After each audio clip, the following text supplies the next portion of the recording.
स्वागत है। मैं वीना ठाकुर। सबसे पहले एक नजर आज के मुख्य समाचारों पर। कम हुआ कोरोना का कहर, 2 माह बाद पहली बार 3 पर पहुंचा पॉजिटिव का आंकड़ा। शासकीय अस्पताल का 1 और दयाल नर्सिंग होम के दोनों आइसोलेशन वार्ड में खाली। होशंगाबाद में नर्मदापुरम संभाग की समीक्षा में मुख्यमंत्री ने दिए निर्देश। अभी 7 दिन तक कोरोना के खिलाफ सख्ती जारी रखें, कहा शिवराज सिंह ने। पीला मौजेक रोग से ग्रसित होने लगी मूंग की फसल, उत्पादन प्रभावित होने की आशंका। अब घर बैठे जमा हो सकेंगे बिजली के बिल, रीडिंग लेने के साथ मशीन से मिल जाएगी बिल की जानकारी। कोरोना महामारी एवं समाज सेवा में उत्कृष्ट योगदान के लिए अभिनेता Rahul Chelani world book of records London द्वारा सम्मानित। अधेड़ पर 4 लोगों ने किया चाकू से हमला। कोरोना से शहर ने खोए सैकड़ों दिवंगतों की आत्मा शांति के लिए किया पूजन। अब खबरें विस्तार से। मुख्यमंत्री शिवराज सिंह चौहान रविवार को होशंगाबाद पहुंचे। यहां पर उन्होंने कोरोना की समीक्षा करते हुए संबंधित अधिकारियों को निर्देशित करते हुए कहा कि 31 मई तक कोरोना की चैन पूरी तरह तोड़ने का प्रयास करें। इसके लिए 7 दिन और सख्ती करने की जरूरत है। मुख्यमंत्री शिवराज सिंह चौहान ने नर्मदापुरम संभाग के जिला विकास खंड तथा ग्राम स्तरीय क्राइसिस मैनेजमेंट ग्रुप को संबोधित करते हुए कहा कि गांव की क्राइसिस मैनेजमेंट कमेटी सख्ती जारी रखे, जो जरूरत है उनके लिए आवश्यक व्यवस्थाएं बनाएं। अभी 7 दिन तक सख्ती जारी रखनी है, इसके लिए लगातार टेस्टिंग जारी रहे, किल कोरोना अभियान जारी रहे। हम ऐसी स्थिति में आ जाएं, धीरे धीरे हम चीजों को खोल सके। मंत्र है, टेस्टिंग जारी है, किल कोरोना अभियान जारी है, मेडिकल किट देना और त्वरित इलाज करना है। लक्ष्य हम जरूर हासिल करेंगे। हमें अपने गांव को, वार्ड को, शहर को कोरोना मुक्त करना है। क्राइसिस मैनेजमेंट कमेटी सहयोग करे, जनता को सुविधाएं सुलभ उपलब्ध करवाने में। राशन सबको मिले, 5 महीने का राशन शासन केंद्र के साथ मिलकर उपलब्ध करवा रहा है। ब्लैक फंगस के इलाज के लिए हम दवाइयां मंगवा रहे हैं, इंजेक्शन मंगवा रहे हैं और आज दवाइयां आ रही हैं। 1 जून से वैक्सीनेशन को अभियान का रूप देंगे। सभी जनप्रतिनिधियों का सहयोग चाहिए इसके लिए। अनाथ बच्चों के लिए मुख्यमंत्री कोविड-19 बाल कल्याण योजना हमने बनाई है, ऐसे बच्चों के लिए जिन्होंने कोरोना से अपने माता पिता को खोया हो। हमने 1 लाख रुपए की अनुग्रह राशि देने का फैसला किया है उनको जिन्होंने कोविड में अपनों को खोया है। तीसरी लहर की तैयारी हम लगातार कर रहे हैं। स्वास्थ्य अधोसंरचना हम लगातार बढ़ाते जा रहे हैं। तीसरी लहर को सावधान होकर बढ़ने नहीं देना है। इसके लिए ज़रूरी है कि सावधानी रखें। दूसरा, स्वस्थ होकर सुविधाएं मजबूत करते चलें।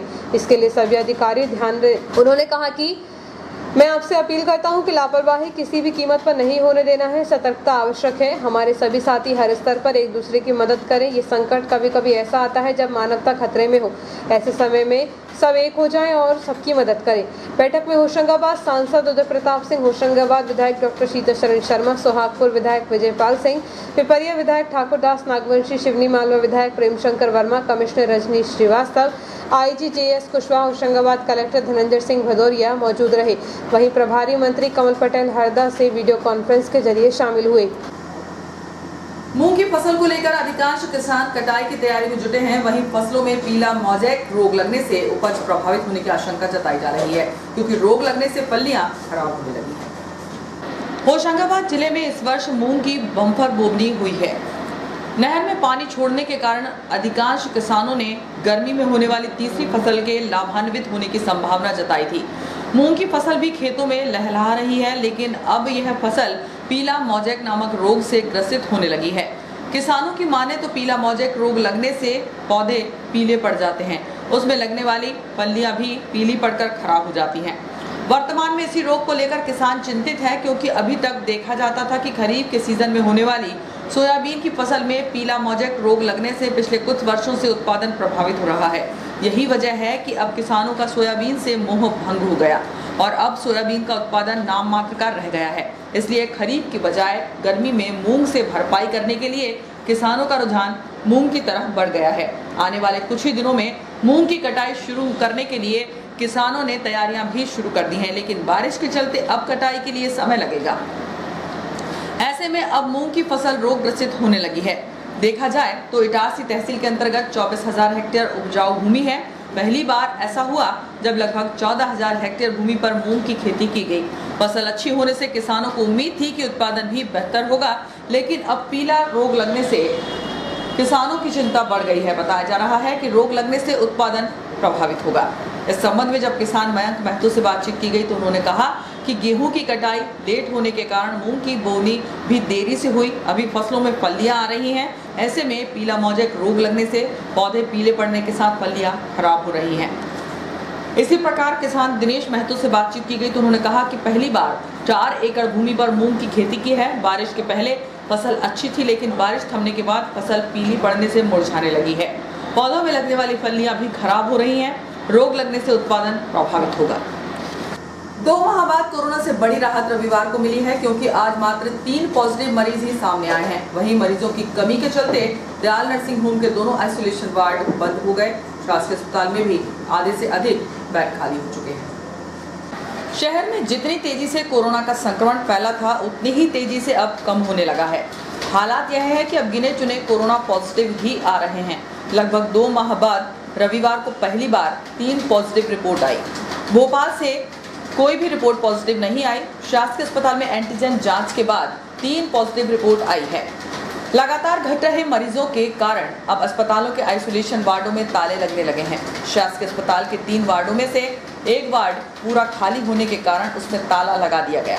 अब यहां एक कोविड वार्ड और एक आइसोलेशन वार्ड में 7 पॉजिटिव और 21 संदिग्ध मरीज भर्ती हैं। इस प्रकार कुल 28 मरीज भर्ती हैं। वहीं अब यहाँ के 50 बिस्तर खाली हो चुके हैं। इसी प्रकार दयाल नर्सिंग होम में 24 बिस्तर के 2 आइसोलेशन वार्ड बनाए गए थे। उक्त दोनों वार्ड खाली हो चुके हैं। शनिवार तक भर्ती 2 मरीजों के स्वस्थ हो जाने के बाद रविवार को उन्हें डिस्चार्ज कर दिया गया। इसलिए अब उक्त अस्पताल के दोनों वार्ड खाली हो चुके हैं। हालांकि मौत का सिलसिला अभी भी जारी है। शासकीय अस्पताल में भर्ती 2 संदिग्ध मरीजों की मौत हुई है। इसके अलावा इटारसी में पदस्थ सहायक स्टेशन मास्टर SR देशमुख की कोरोना से मौत हो गई। उनका उपचार नागपुर में चल रहा था। कोरोना से मौत का सिलसिला जरूर नहीं थम रहा, लेकिन कोरोना से स्वस्थ होने वाले मरीजों की संख्या बढ़ गई है। प्रतिदिन आधा दर्जन से अधिक मरीज डिस्चार्ज हो रहे हैं। रविवार को भी शासकीय अस्पताल में भर्ती 8 मरीज स्वस्थ हुए, जिन्हें डिस्चार्ज किया गया। स्वस्थ हुए मरीज अपने परिजनों से मिलकर काफी खुश नजर आए। उन्होंने कोविड वार्ड में ड्यूटी करने वाले चिकित्सक और स्टाफ कर्मियों का आभार माना।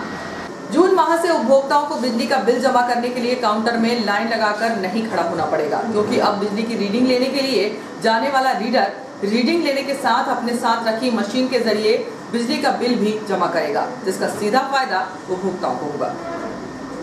विद्युत वितरण कंपनी द्वारा समय के साथ आधुनिक सुविधाएं भी प्रारंभ कर रही है। एक वह दौर भी था जब बिजली बिल जमा करने के लिए घंटों तक लंबी कतार में खड़ा होना पड़ता था। तब कहीं बिजली बिल काउंटर में जमा होते थे, लेकिन अब उपभोक्ताओं को इन सब झंझटों से जल्द ही मुक्ति मिल जाएगी। अब विद्युत वितरण कंपनी के लाइनमैन रीडिंग लेने के साथ ही बिजली बिल भी जमा करेंगे। इसके लिए कंपनी द्वारा लाइनमैनों को POS मशीन उपलब्ध कराई है। हालांकि अभी 5 मशीनें ही उपलब्ध हैं। जून माह से 8 और मशीनें लाइनमैनों को मिल जाएंगी। ऐसे में मीटर की रीडिंग लेने जाने वाला कर्मचारी अपने साथ मशीन भी रखेगा। रीडिंग लेने के बाद उक्त मशीन में उपभोक्ता का सर्विस नंबर एवं करंट रीडिंग डालने पर यह पता चल जाएगा कि उपभोक्ता को कितना बिल जमा करना है। उसी दौरान उपभोक्ता से राशि लेकर कर्मचारी मशीन के जरिए बिल का भुगतान कर सकेगा। खास बात यह है कि अब उपभोक्ता को बिल जमा करने के लिए काउंटर पर लाइन में नहीं खड़ा होना होगा। POS मशीन के माध्यम से कर्मचारी जब घर घर जाकर बिजली बिल जमा करेंगे, तब कंपनी द्वारा बिलों का वितरण बंद कर दिया जाएगा। जून माह से ही यह सुविधा उपलब्ध होने पर बिल छपना बंद हो जाएंगे। इससे अब कर्मचारियों को भी राहत इसलिए मिल जाएगी क्योंकि उन्हें बार बार उपभोक्ताओं के घर नहीं जाना होगा। उल्लेखनीय है कि अभी तक कर्मचारी पहले रीडिंग लेने जाते थे, इसके बाद बिल लेकर जाते थे। तब कहीं उपभोक्ता बिल का भुगतान करने या तो काउंटर में जाते थे या फिर ऑनलाइन पेमेंट करते थे। लेकिन अब उपभोक्ताओं के साथ कर्मचारियों का भी समय बचने के साथ सुविधा भी मिल जाएगी। कोरोना के प्रकोप के कारण जारी लॉकडाउन के चलते विद्युत वितरण कंपनी की 1 करोड़ रुपए की बिलिंग अभी शेष है। लगभग 8,000 उपभोक्ताओं द्वारा बिजली बिल जमा नहीं किया गया है। हालांकि कुछ उपभोक्ताओं तक बिजली बिल भी नहीं पहुंच पाए, इसलिए उन्होंने बिल का भुगतान करने की जरूरत भी नहीं समझी। लेकिन अब विद्युत वितरण कंपनी द्वारा जारी आदेश के तहत अधिकारियों को सख्त होना पड़ेगा। बताया जा रहा है कि ऐसे बकायेदारों के खिलाफ जल्द ही विद्युत विच्छेदन की कार्यवाही की जाएगी। इस संबंध में जब विद्युत वितरण कंपनी के शहर प्रबंधक डेलन पटेल से बातचीत की गई तो उन्होंने कहा उपभोक्ताओं की सुविधा और कर्मचारियों की कमी के चलते जून माह से स्पॉट बिलिंग की जाएगी। इसके लिए 8 POS मशीनें कर्मचारियों को दी जाएंगी जो रीडिंग लेने के साथ ही उपभोक्ता के घर में बिल का भुगतान किया जा सकेगा। फिल्मी दुनिया और समाज सेवा में उत्कृष्ट योगदान देने वाले अभिनेताओं को world book of records London द्वारा सम्मानित किया जाता है। इसी कड़ी में इटारसी के अभिनेता राहुल चेलानी को world book of records London से नवाजा गया। श्री चेलानी को world book of records London ने सम्मान प्रमाण पत्र देकर सम्मानित किया। गौरतलब है कि मध्य प्रदेश एवं महाराष्ट्र में कोविड-19 महामारी में अभिनेता राहुल चेलानी द्वारा उत्कृष्ट सेवाएं दी जा रही हैं। इसके साथ ही श्री चेलानी समाज सेवा में हमेशा तत्पर और समर्पित रहते हैं। इसी के मद्देनजर इटारसी शहर के अभिनेता राहुल चेलानी का विश्व बुक ऑफ रिकॉर्ड्स लंदन से प्रतिबद्धता का प्रमाण पत्र मिला है।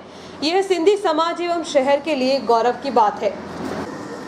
रविवार को मोहिनी एकादशी के अवसर पर न्यास कॉलोनी स्थित श्री ठाकुर जी गार्डन में सामाजिक एवं धार्मिक कार्यों में अग्रणी मनीष ठाकुर के सहयोग से कर्मकांडी ब्राह्मण महासभा सदस्यों के द्वारा ऐसे दिवंगतों की आत्मा की शांति के लिए पूजन पाठ किया गया। कर्मकांडी ब्राह्मण महासभा के नगर पुरोहित पंडित संदीप दुबे ने जानकारी देते हुए बताया कि कोरोना काल में काल कलवित दिवंगत आत्माओं की मुक्ति हेतु महासभा के द्वारा विशेष पूजन किया गया है। समस्त मृत जीवों के आत्म शांति के लिए ब्राह्मणों द्वारा पितृ सूक्त पाठ, श्री सूक्त पाठ, गीता जी के पाठ एवं तर्पण के साथ ही भगवान गणेश पूजन एवं बैकुंठवासी विष्णु पूजन कर समस्त पुण्यमयी आत्माओं के उत्तम लोक प्राप्ति के लिए प्रेत पूजन एवं विष्णु पूजन संपन्न हुआ। मनीष ठाकुर ने कहा कि कोरोना ने शहर के सैकड़ों लोगों को हमसे दूर कर दिया है। लॉकडाउन के चलते कई परिवारों ने अपने परिजनों की रसोई और तेरहवीं नहीं की है। हिंदू मान्यताओं के अनुसार तेरहवीं पूजन के बाद ही दिवंगत आत्माओं की शांति मिलती है। हमने सामूहिक रूप से सभी दिवंगतों की आत्मा शांति के लिए प्रार्थना की है। पूजन में मुस्कान संस्था के रुद्रांश ठाकुर सहित सदस्य एवं परामर्श केंद्र आचार्य विकास शर्मा, आचार्य शरद परसाई, मधुसूदन महाराज, अतुल कृष्ण मिश्र, पंडित सुधीर शुक्ला, पंडित रोहित पांडे, पंडित संजय पाठक, पंडित लोकेंद्र तिवारी, पंडित हिमांशु दुबे एवं अन्य ब्राह्मण सम्मिलित रहे।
ब्रेक के बाद अभी जाएंगे।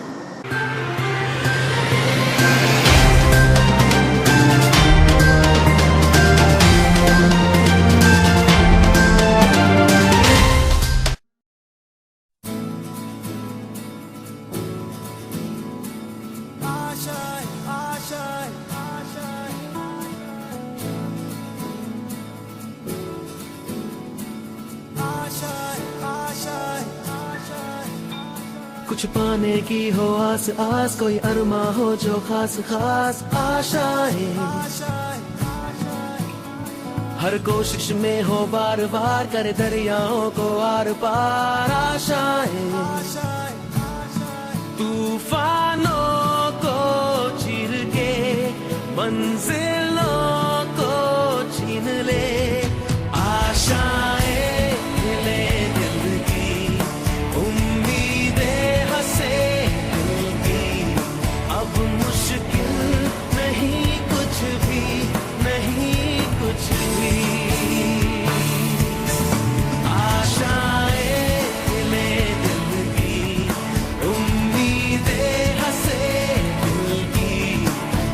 मुश्किल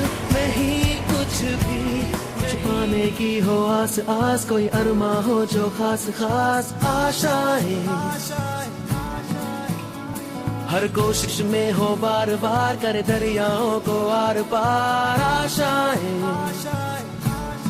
तूफानों को चीर के मंजिलों को।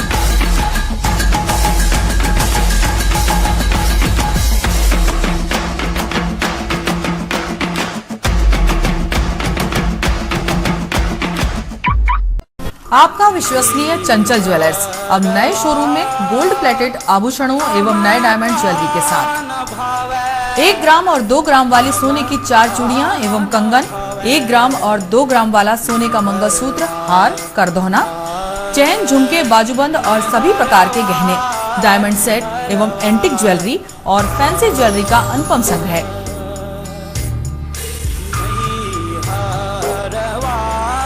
दुल्हन सेट किराए पर उपलब्ध है। 1 ग्राम और 2 ग्राम की हर खरीदी पर निश्चित उपहार पाएं।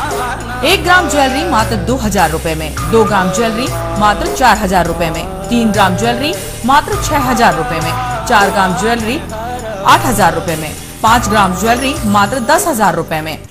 हमारा नवीन पता है चंचल jewellers, Guru Nanak complex, Bharat talkies road, Itarsi. Mobile 09893054377। अब साधारण पानी और आम वाटर फिल्टर से अपने स्वास्थ्य को खतरे में न डालें। फ्रेस्को इंट्रोड्यूस करते हैं लेटेस्ट टेक्नोलॉजी पर आधारित क्लीन, क्लियर और pure water solution RO, reverse osmosis water treatment system, साधारण और यूवी वाटर प्यूरिफायर केवल पानी को पार्टली ही क्लीन कर पाते हैं, जबकि आरओ रिवर्स ऑस्मोसिस एक जटिल बायोलॉजी प्रक्रिया है जो देती है clean and safe drinking water, जो हैवी सॉल्ट और हानिकारक मिनरल्स को दूर कर पानी का स्वाद बढ़ाते हैं। हाई ब्लड प्रेशर, किडनी में स्टोन, डाइजेशन और गैस्ट्रिक प्रॉब्लम को दूर रखती है। बोरवेल के पानी और साधारण जल प्रदाय के पानी को प्रोसेस कर प्योर क्वालिटी ड्रिंकिंग वाटर बनाती है। इनमें किसी तरह का कोई केमिकल उपयोग नहीं होता। तो अब जल ही जीवन नहीं बल्कि प्योर क्लीन वाटर है तो जीवन है। अधिक जानकारी के लिए संपर्क करें Rajat Mishra, centre point sales, authorised service centre, 9 convent school road, near HP gas agency, Itarsi. 07572404747।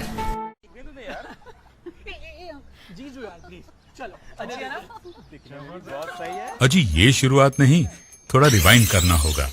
मिलिए इस परिवार से जो एक मिनी इंडिया है। यहाँ हर डिसीजन से पहले ऑडियंस पोल लिया जाता है। ये हैं अजय, पापा यूपी के हैं, मम्मी पंजाब की। इसकी सिस्टर ने महाराष्ट्रियन लड़के को चुना और इनके फूफा जी का बेटा कोलकाता से है।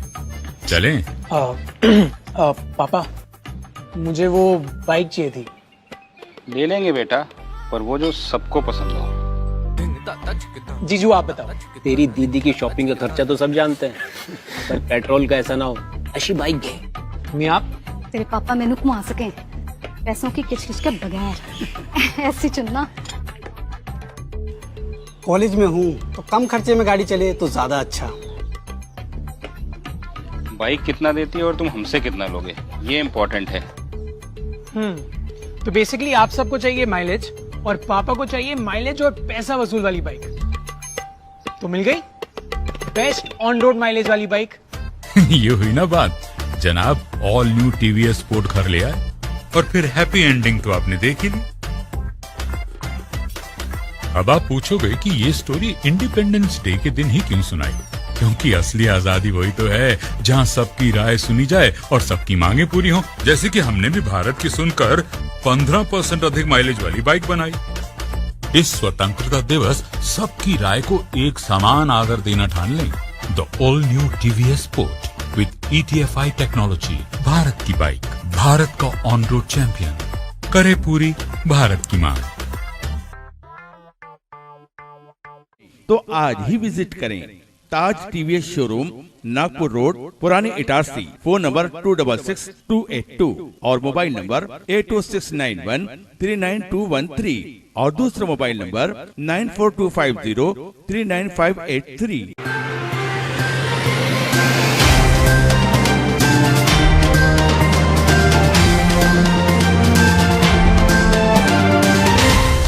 नमस्कार, ब्रेक के बाद समाचारों में एक बार फिर आपका स्वागत है। मैं रोशनी सिंह।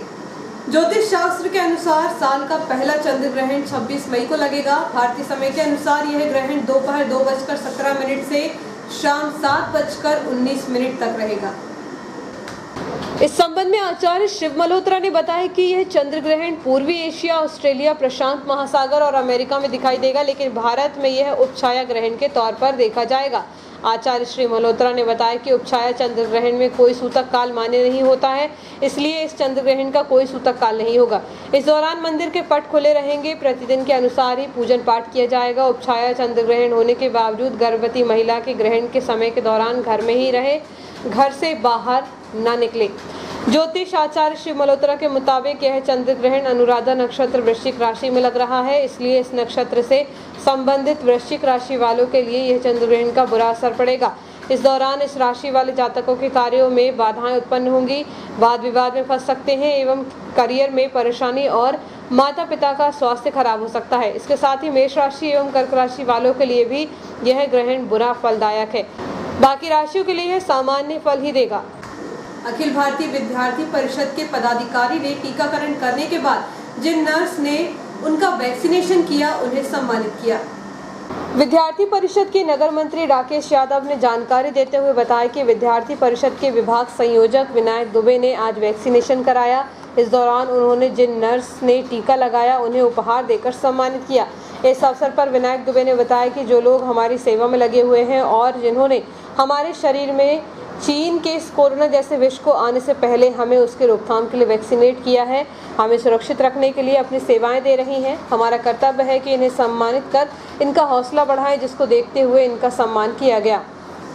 समय के साथ रेलवे कॉलोनी के आवास खंडहर हो रहे हैं, वहीं अधिकांश खाली पड़े रेलवे आवासों में अनाधिकृतों का कब्जा है, जिसकी तरफ संबंधित विभाग के अधिकारियों का ध्यान नहीं जा रहा है।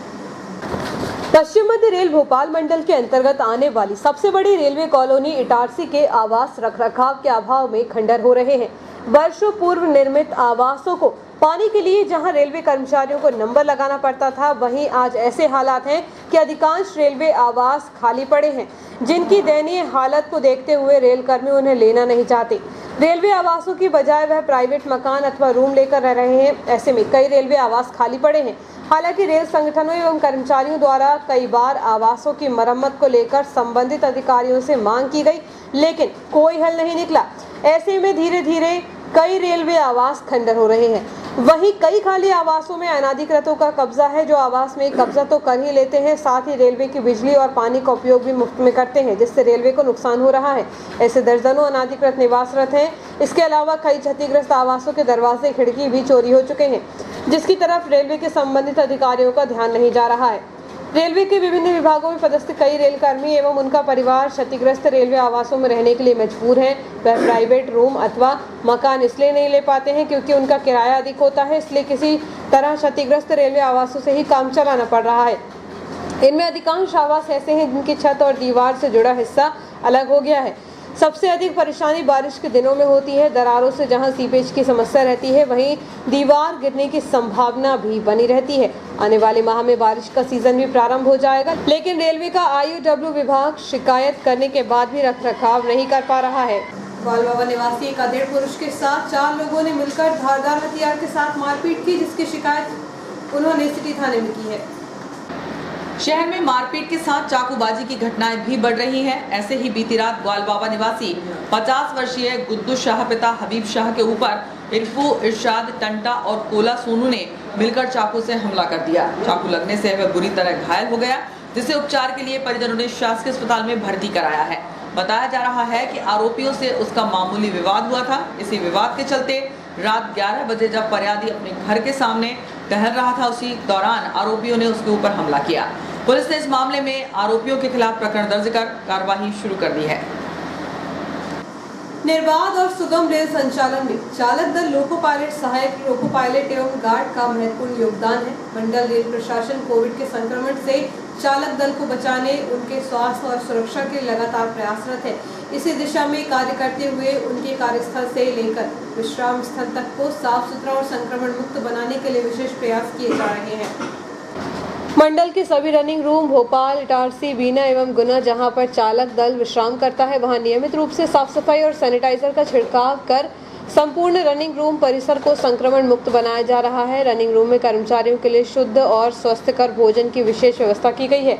खाने की गुणवत्ता की देखरेख रनिंग रूम इंचार्ज द्वारा की जाती है। भोजन बनाने और परोसने वाले स्टाफ की नियमित जांच की जाती है तथा आवधिक चिकित्सा परीक्षण कराया जाता है। लिनेन की नियमित साफ सफाई की व्यवस्था की गई है। मंडल रेल प्रबंधक उदय बोरवड़कर ने कोविड के इस कठिन समय में ड्यूटी पर तैनात अपने सभी रेल कर्मियों को सभी प्रोटोकॉल का पालन करते हुए सावधानियों के साथ कार्य करने और सुरक्षित रहने का आह्वान किया। सभी रनिंग रूमों में कर्मचारियों में ताजगी और स्फूर्ति प्रदान करने के लिए शोरगुल रहित हरा भरा और पर्यावरण अनुकूल गार्डन विकसित किए गए हैं। गार्डन को नियमित रूप से अनुरक्षित किया जा रहा है ताकि उन्हें शुद्ध हवा मिल सके। शारीरिक और मानसिक रूप से स्वस्थ रहने के लिए ओपन जिम खोले गए हैं, जहां पर कर्मचारियों के लिए व्यायाम, योग और ध्यान की व्यवस्था की गई है। महिला चालक दल के लिए अलग रूम में रहने की व्यवस्था है। शुद्ध वातावरण के लिए गार्डन में विभिन्न प्रकार के फूलदार, फलदार और औषधीय पेड़ लगाए गए हैं। इटारसी स्टेशन स्थित 18 बंगला रनिंग रूम में हर्बल गार्डन विकसित किया गया है, जहां पर बोगनविलिया, आंवला, बेलपत्री, कदम, मोगरा, चांदनी, बादाम, जासौन, अर्जुन छाल आदि औषधीय पौधों के साथ ही अन्य फलदार एवं छायादार पौधे लगाए गए हैं। इसके अलावा लॉबी में सामाजिक दूरी का पालन करने के लिए कर्मचारियों को परामर्श दिया जा रहा है। इन कर्मचारियों को मास्क, साबुन और सैनिटाइजर उपलब्ध कराया जा रहा है। इसके अलावा हमेशा मास्क लगाकर रखने तथा ड्यूटी के दौरान सामाजिक दूरी बनाए रखने, समय समय पर सैनिटाइजर का उपयोग करने और साबुन से हाथ धोते रहने के लिए परामर्श भी दिया जा रहा है। थर्मल स्क्रीनिंग द्वारा सभी के तापमान की जांच की जा रही है और उसका रिकॉर्ड रखा जाता है। सईपत ग्राम भट्टी निवासी बुजुर्ग के साथ इसी गांव में रहने वाले 3 लोगों ने मिलकर मारपीट की। घायल को उपचार के लिए शासकीय अस्पताल में भर्ती किया गया। पथरौटा थाना अंतर्गत आने वाले ग्राम भट्टी निवासी 71 वर्षीय टीकाराम मेहरा पिता छन्नूलाल मेहरा का विवाद किसी बात को लेकर गांव के ही संतोष नामक युवक से हो गया। इसी विवाद के चलते रविवार को सुबह 9 बजे संतोष, राजू और राजा ने मिलकर उसके साथ मारपीट करते हुए जान से मारने की धमकी दी। पुलिस ने इस मामले में आरोपियों के खिलाफ प्रकरण दर्ज कर कार्रवाई शुरू कर दी है। और आइए देखते हैं प्रमुख खबरें एक बार फिर।